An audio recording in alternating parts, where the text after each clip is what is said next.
what are kind of the unique mistakes that you might be seeing just in 2021 when people are making an acquisition? There's a million mistakes of people not doing enough due diligence and things like that. But what are some of the unique ones that you might be seeing just for our first-time buyers out there? So the first one is buyers will buy something they're not passionate about.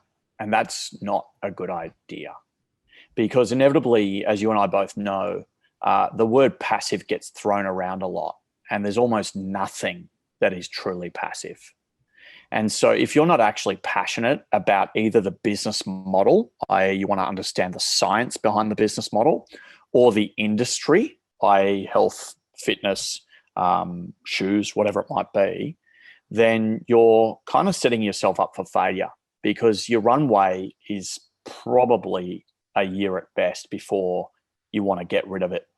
And even then, you might not have enough passion through that first year to actually run it as well as the previous owner. And that's the biggest problem we see. You have to envisage and visualize yourself running at least as well as the previous owner, because otherwise you're getting yourself into hot water and you're not going to get that ROI. So that's number one. Does that resonate?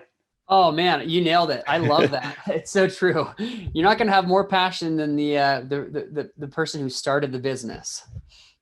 The second one is people get their eyes light up when they see a fast growth business that has been run off the back of Facebook ad spend, quoting a ROAS of 2.5, 3, 4, 5, even up to 10 times sometimes.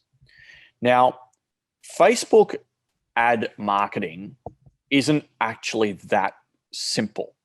So if you are an expert, you can do it with your eyes blindfolded or your hands tied behind your back. But if you are new to Facebook marketing, if you have a pixel, which it hasn't been warmed up, and a history of having a strong audience development backbone or audience creation methodology with Facebook, you can find yourself being wowed by the growth trajectory of an asset and having no ability to continue that at the levels that somebody else has previously done.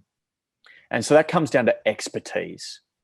Don't get yourself into a position where you are buying something just because it sounds easy versus actually is easy. It's really interesting you said that. 2 hours ago, I met with a private equity firm based here in the US. And I specifically said, what companies do you like and which ones do you not like in looking into this space? And they said, we do not want something that is based off Facebook advertising.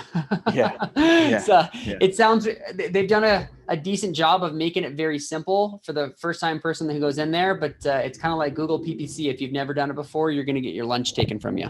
Yeah, that's right. That's right. So it's probably, again, why people love content sites that are driven by organic traffic and SaaS businesses, which have low churn. They're more predictable in operation.